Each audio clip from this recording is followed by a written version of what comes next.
Well, well, we met in We something actually like met online. that. Online. We tell everybody at the gas station. Yeah. But we definitely met online. For me, it was just a love story. Too bad it wasn't the perfect love story. It took some work. We're still working through that. Work in progress. It's perfect. It's perfectly imperfect. Kind of related to the relationship that we have because we've had our ups and downs. You know, we separated, got back together. That's kind of how my relationship with God has been since I was a child. You know, I'll be in and then I'll fall off. You know, I'll break up with God in a way, you know, and then I get back with him. We get a good relationship, and then I'll break up with him again. And it was always me the one breaking it up. And it wasn't honestly until I can't remember the exact year. But it was here at Manna that I began experiencing God on a personal level.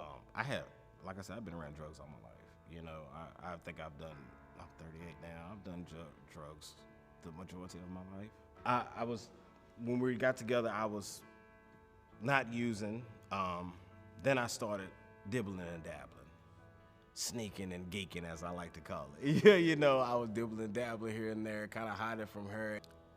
And in fact, when we started dating, I did not know that he struggled with addiction. It was not brought to my attention until I remember a particular night.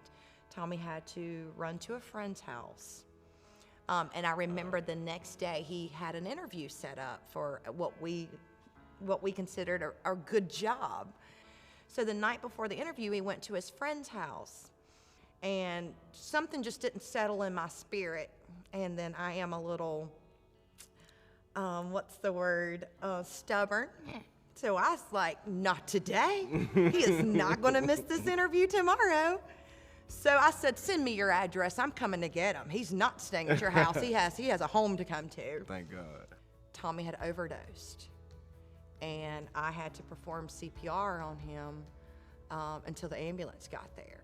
So that was kind of the start of our struggle, and the start of our, that addiction coming to surface is where it began. Right. Being in active addiction, you hurt a lot of people. You know, I hurt her.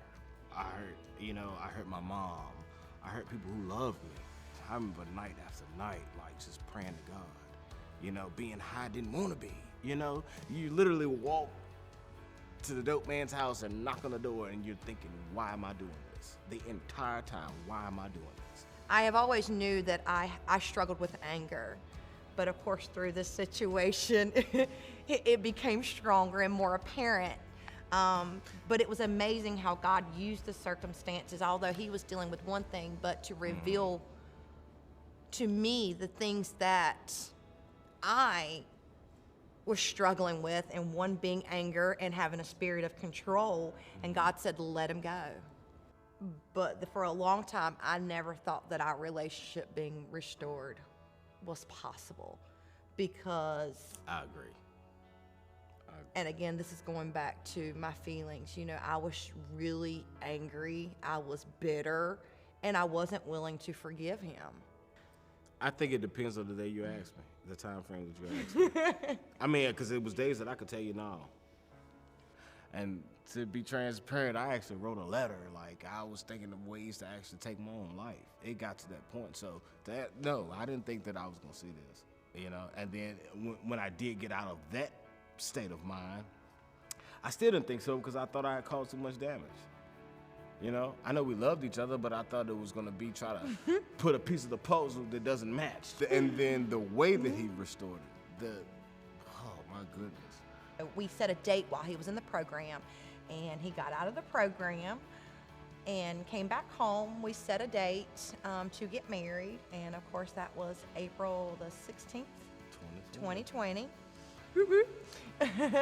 Your anniversary coming up. I know. And last year in October, of course, we had our beautiful baby son, who we know is our miracle baby. Most definitely. Because Tommy has been told that he wasn't even allowed to have children.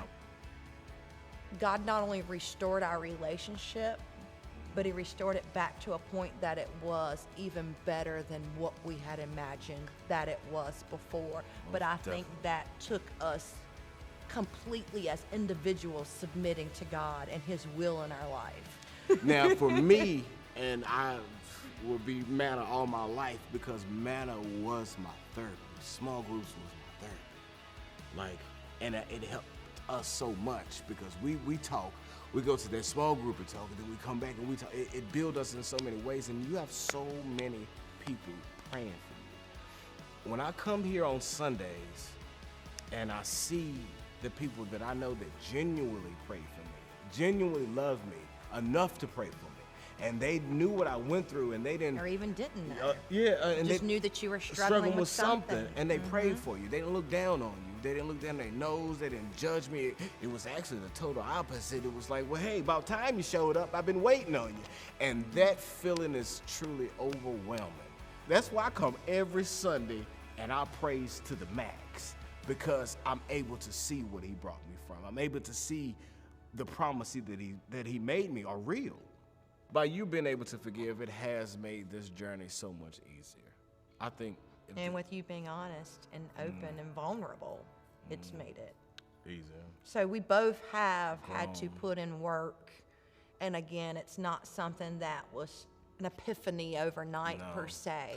It was something that a lot of times, and I think this goes back to what we're always trying to remind people, is that just because you fail doesn't make you a failure. Yeah. Sometimes in failing, you truly grow. Regardless of whatever you're struggling with, whether it be a mental illness, whether it be an addiction, whether it be anger issues or whatever, I think biggest part is those relationships. You know, your relationship with God, but also relationship with people. God has been so great to us. Like, it makes you want to tell people about Jesus. When it feels impossible to change, change happens one day at a time. Truly.